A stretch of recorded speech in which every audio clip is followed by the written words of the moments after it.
Broadcasting from the campus of Salisbury University, this is WSDL Ocean City, NPR News Talk 90.7, putting Delmarva first. It's time for Delmarva Today with your host, Don Rush.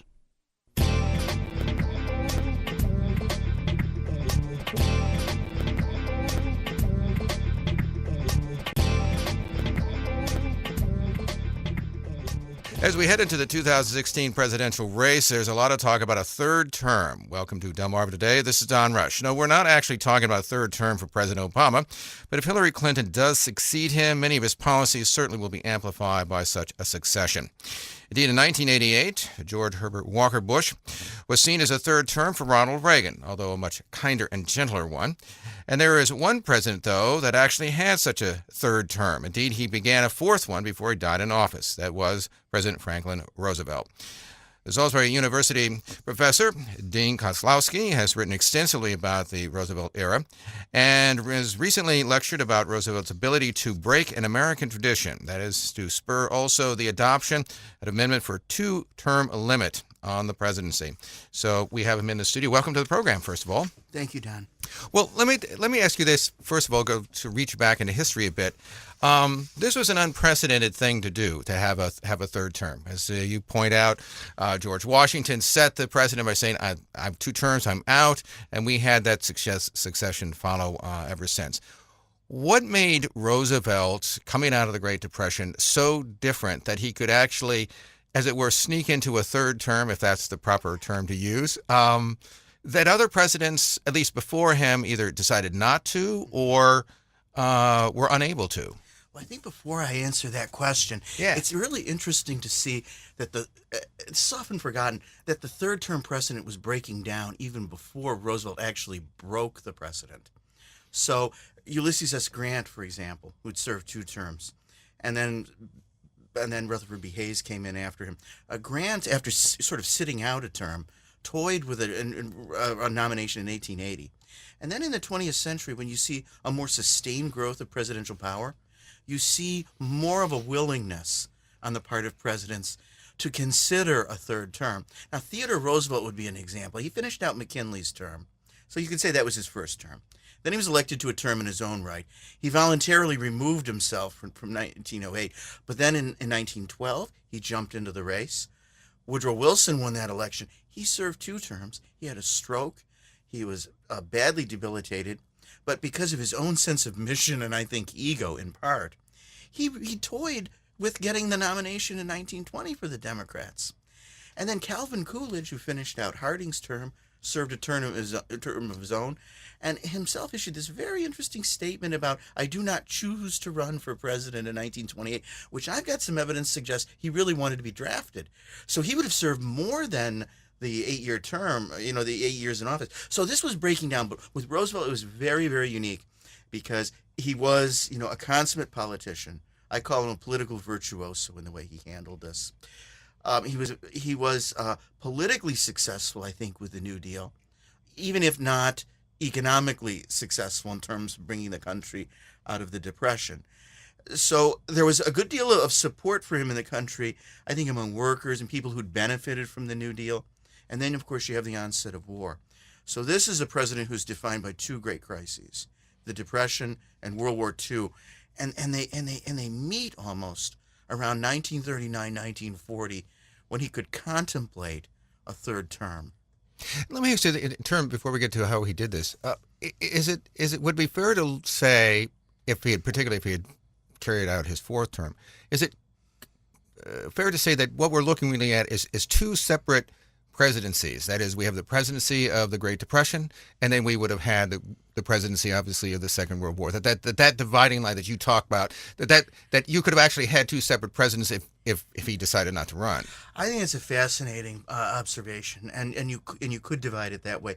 Or what you could do is to take his 12 plus years in the White House and divide them into threes, and have the Depression, let's say from 33 to 39, and then World War II when the U.S. enters in 41 to 45, and then that middle period when the U.S. is a non-belligerent, but Europe is at war and Asia is in flames, and that crisis over neutrality and what would be America's role in the world That is a period when Roosevelt's leadership was, I think, most tested, and probably where he was most successful in a lot of ways. So we could think of Roosevelt as having two great crises, the Depression and World War II. We can also think of him as having three, having that period 39 to 41 when it's not quite the Depression and it's not quite the war. By the way, did that period, did it have the kind of ambiguity that between the Depression and obviously when the Japanese attack? Because he was determined, as I understand it, to get into the war in Europe. But that ambiguity, was that as ambiguous as the kind of period we're moving through now, where people are not sure what they want to do and how they want to, put boots on the ground, as it were, I guess, in some ways? In some ways, I think you could make those parallels and analogies, because the country, before 1939, let's say before September 1st, 1939, the instinct of the predominant instinct in the country was to stay out of foreign wars. Well, the war breaks out in Europe, and public opinion starts to change. Stay out of the war, but do things to help the British and French, as long as it's not in a way that would get the United States in a war similar to the way the U.S. got into World War I. And then when the fall of France happens, a lot of Americans thought, well, this is going to be a lot like World War I. It's going to be trench warfare. It's Germany against Britain and France. It's going to be a stalemate. And then you have the fall of France. And I tell my students, Americans collectively said, uh-oh, this is something different. And then you get a real shift in public opinion to do more to help the British, but still short of war. That was still there. And it was not until the United States was attacked that public opinion, overwhelmingly, maybe even overwhelming is not strong enough of a term, almost unanimously favors participation in World War I. But the country they want to get at is Japan first, and Roosevelt's military strategy in the war was beat Germany first. So the good war had to be sold, even in that context, in certain ways to the American people. And of course, you had, during this little period that you're talking about, you had people like Lindbergh, who was American First, right? He had the American First Committee. So there was a strong, I guess, isolationist, for lack of a better term, but a reluctance within the American politic and within even some of the leadership within the country to say, no, we don't want to do this. Yeah, and Lindbergh would have represented, by 1940, more of an extreme and something of a fringe, but Roosevelt was still worried about them. And he's very reluctant to do selective service and push it through Congress, but he does. It's only for 1 year, though, in 1940. And then in 1941, when it is renewed, it passes the House of Representatives by the vote of 203 to 202. So you really have to wonder, when you see votes like that, whether Roosevelt wasn't right to be worried, not so much about Lindbergh in particular, but these generalized, you can call them isolationist sentiments in the country, non-interventionist sentiments. And yet at the same time, the interventionists were organizing. There was a committee that's often overlooked called the Committee to Defend America by Aiding the Allies. And here we're starting, you talk about today, the idea that America's security is tied up with the security of other countries. That was something that was reluctant for Americans to accept then, but after Pearl Harbor, it was much easier, to say the least. And then, of course, you have the Cold War. So during this period, in 1940, in this ambiguous moment, as it were, in American foreign policy, the United States still kind of stumbling out of the Great Depression. Roosevelt decides that he's going to go for a third term.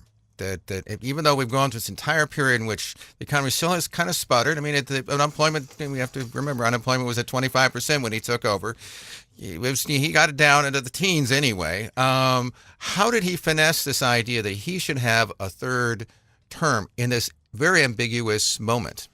In some respects, he might not have even admitted to himself that he was seeking a third term, because he was so silent about it in public, something I don't think a politician could get away with today.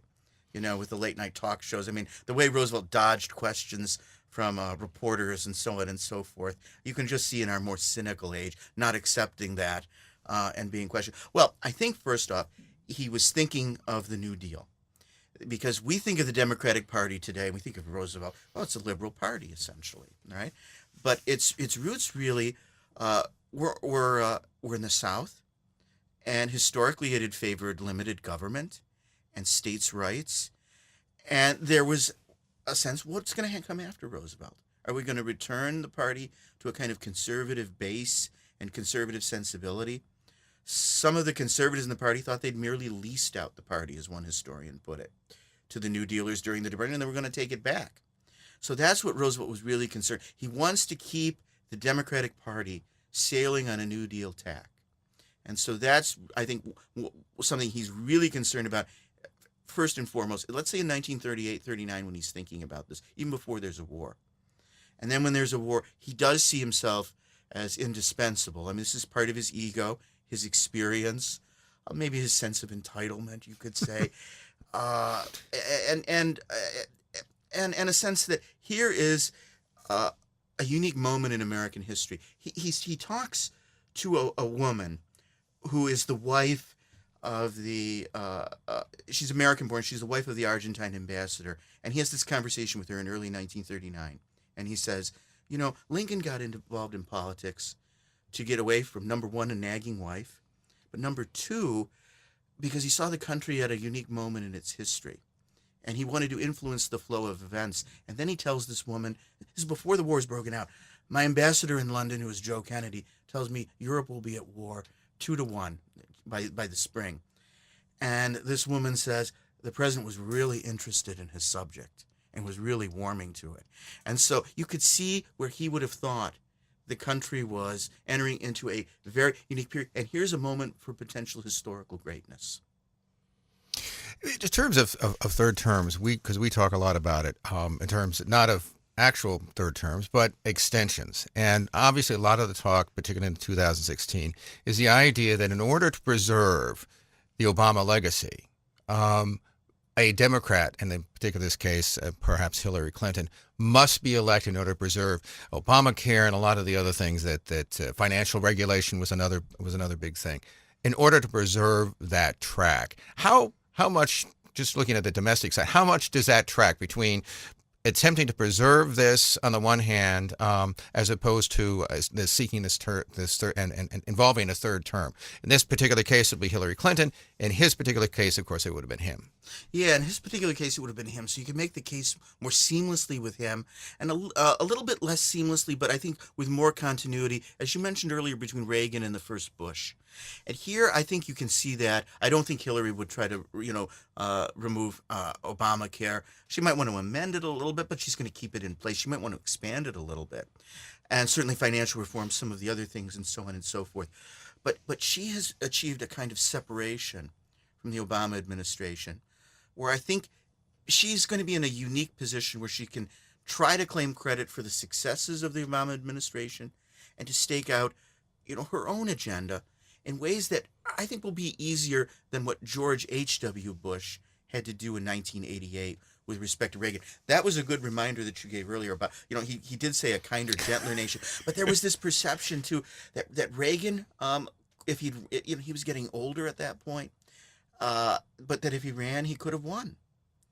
And he said at the time, I can remember this, that the 2-term limit is not fair, and he would campaign for it. He said, I'm not going to repeal it. He said, I'm not going to do that for myself. But it was discussed. So it's very interesting when the 22nd Amendment comes in and it limits presidents to 2 terms, it doesn't apply to Truman, because the Republicans didn't think Truman would have a term in his own at 48, let alone having to think about 52. But the first 2 people it applies to are Eisenhower, who I think again could have run and won, and I think he would have run. We could talk about that in a minute, but Reagan, and then more recently it's Clinton and Obama, and you could say Al Gore got more of the popular vote in the year 2000, so there was kind of a popular ratification of Clinton in a way. You alluded to Eisenhower. You thought he would have run. Why? And what if if he had, would he have kept Nixon? I think he would have. I think he probably would have kept Nixon. That's a good question. That's a separate question. Yeah. There's some discussion whether he would have. Eisenhower. Historians have really revised him and have given him a much higher grade as a president. And speaking of grading, he thought the people who were potential successors were rather low grade. and he didn't think much of Kennedy and things along. He had a confidence bordering on arrogance, and we don't often see that with him. And I think he would have looked around and said, even though he was tired, exhausted, there was the U2 affair, I think he would have beaten Kennedy. Maybe not by the same margin he beat Stevenson by. But the country was still prosperous and I think still relatively content. So what are the similarities, do you think, between the Roosevelt era and the Obama era? Because one of the things that I've read is that it was during the Roosevelt era, FDR's era, that you begin to see a shift beginning with particularly the African American vote, even though, as you point out, they were still tied to the white segregationist South. I mean, there's no doubt about that. And that conflict didn't really come to a head until '64 with the Civil Rights Act and really a division of the Democratic Party. What kind of similarities do you see? Because when I looked at it, for instance, I see Obama talking about social programs, financial reform. You can see that reflected in a much greater way with Roosevelt, with Social Security and the SEC to oversee the stock market. What kinds of similarities do you see? Well, I think I see several similarities. Certainly there's been an expansion of federal power while still recognizing that the states and localities are there, they exist, as does the private sector. So we don't have socialism, unlike what some critics would say of both men. We've had crises, economic and international, not as serious under Obama as there were under Roosevelt, but we see a response of the state, and we see reforms being pushed through by Obama, not as wide-ranging, not as many of them as Roosevelt, but reforms that are done something in a piecemeal fashion. We think of Social Security; it just didn't happen overnight to be the program. It started out relatively modest and limited. Not everyone was included in it, and it was expanded later. And I think if you think about Obamacare, that may be its future. But I think the big difference is Obama lives in a period very unlike Roosevelt because of what Roosevelt wanted to do politically. Roosevelt wanted to change the Democratic Party and make it completely liberal. And his fantasy, if he had a political fantasy, right, was to take those Southern Democrats and swap them with the Wendell Willkie, Thomas Dewey Republicans and bring all of the progressive elements into the Democratic Party and keep all of the conservative or reactionary elements in the Republican Party. And to a certain extent, over the decades, piecemeal again, with different presidents and different political strategies and the ebb and flow of events, that's more or less happened. So we have we have what Roosevelt wanted, but are we happier with it? We have a more polarized politics, and it was polarized back then, to be sure. But what you had was a Democratic Party with liberals and conservatives and a Republican Party with liberals. So you could have some kind of bipartisan coming together. And you don't quite see that today, to say the least. Well, the other thing, too, that struck me is that particularly the Congress he dealt with, both in 33 and again even in later years during the 1930s, the Democrats were so overwhelmingly in control of the Congress that Republican opposition, if there was any, and in 33, Republicans certainly rushed to go along, particularly with the first 100 days, because the country was in crisis in a way that they really profoundly felt. But that they were so overwhelmingly in control that you don't really he was able to get through a lot of things that's, for instance, Obama, who had to fight to the last moment in order to get, say, just Obamacare, was faced with. Absolutely, no question about it. That crisis atmosphere and those overwhelming margins that Roosevelt had worked to his advantage. But in our context, Obama, the first 2 years, he did have a Democratic-ruled Congress. He got quite a bit through. And then with Roosevelt, things do change with that period, again, 39 to 41, when he's got to do more persuading. And then with the war, we think of it as the good war. But it also opened up a lot of partisan wrangling and criticism at home. People couldn't criticize the military or the soldiers, but Democrats and Republicans could criticize each other. And they often started games of imputing each other's patriotism. As one historian put it, very few politicians could resist the temptation to accuse their opponent of in some way or some form or another aiding the Axis during the war. So we had more partisan wrangling and bickering during the war than I think is commonly thought. I mean, we didn't march in lockstep? Well, I think we marched in lockstep behind the military, but how you help the military, that's where a lot of the fights were. And how you mobilize the economy, that's where more of the fights were. And what was going to come afterwards in terms of a New Deal, Republicans were very concerned about that, and how much federal intervention at home, because even though the Americans were at war, the idea of total war and how much commitment, it wasn't something that was automatic, and the degree of federal control and how you manage the economy were very sticky issues. By the way, something that occurs to me is, was there any discussion or debate about the deficit during the war period as opposed to now? We talk about deficits. As a matter of fact, during particularly the Great Recession, we talked about it. And I know there was concern, particularly in the 1930s, within the Roosevelt administration about deficit spending.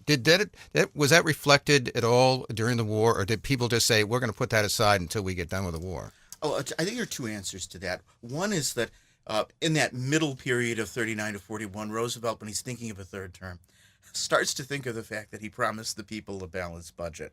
And he tells his cabinet this at a meeting in 1940, and he says, we didn't give them a balanced budget. So I'd like all of you to voluntarily cut your budgets, take the savings, give them back to us, meaning the Bureau of the Budget, and maybe we can reduce the deficit by $1.5 billion. And it will be a damn good talking point politically. And one of his aides wrote down, wonder what he's thinking about for 1940. So there's a little evidence that he, again, as early as late 1939, was thinking about a third term.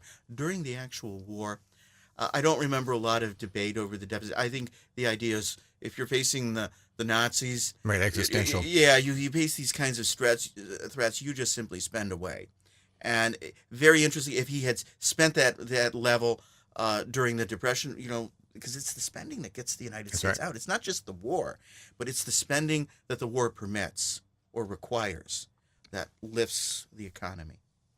So looking forward here with the potential for Hillary Clinton and the two parties, are we seeing a fight that certainly broke out in the 1930s between the Republican Party on the one hand, who certainly still looked for limited government? They were not, conservatives particularly, they were not happy with this. And business was not necessarily happy with the social programs and the growth of the federal government. And we seem to be having the same kind of argument today. Only the two sides now seem a little more even, in the sense that obviously Roosevelt and the Democrats dominated government and the political landscape. They don't anymore, and we're now seeing this conflict. I think you've touched on what the big difference was, that there was a large consensus in the country in the 30s in favor of greater government exertion and greater government programs, to the point that the Republicans became divided between those who wanted to resist to the bitter end and those who wanted to, in essence, endorse the New Deal but say we're going to run it better.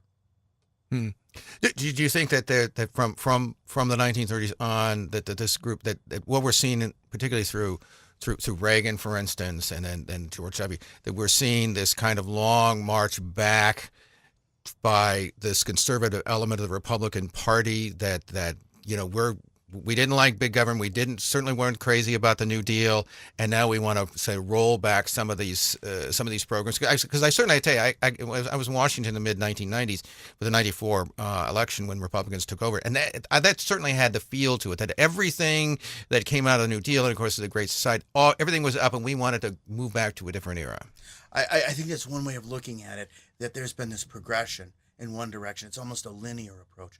But another way is to look at the complexities and how there's been internal debate within the Republican Party. Certainly Nixon expanded the role of the federal government. And in a lot of ways, George W. Bush expanded the role of government. Remember that Clinton's line, the era of big government is over. And then when 9/11 happened, creation of the Department of Homeland Security, and then there were some other attendant programs that were not really related to that, like the prescription drug benefit. Right. And somebody said, well, the era of big government is over. So what kind of landscape are we then expected to see the 2016 fight on the presidential level be fought over? I mean, are we talking about limited government as opposed to big government? what kind of elements do you think are going to come into play? I mean, no matter who, I guess it is, who's the Republican nominee. In that sense, this does really recall the Roosevelt era, doesn't it? Because you're going to have that debate, and you're going to have a debate over foreign policy and America's role in the world, and what is a strong foreign policy and what is a weak foreign policy. And it's very interesting to me that the Democrats have been labeled almost, or they're vulnerable on this issue of having a weak foreign policy, not being as strong. You know, this kind of Reagan and even the Nixon, the Reagan and the Bushes and all of that sort of thing, that they're stronger. And Clinton sort of challenged that. But really, with Roosevelt leading the country through the Depression and through the war, when many Republicans were isolationists, the Democrats in that period had the advantage on national security in a lot of ways. And on security in general, whether it was economic security with Social Security or national security, and they've lost that somehow. And it really starts, I think, with the Red Scare of the 1940s, and then a more contested ground on foreign policy.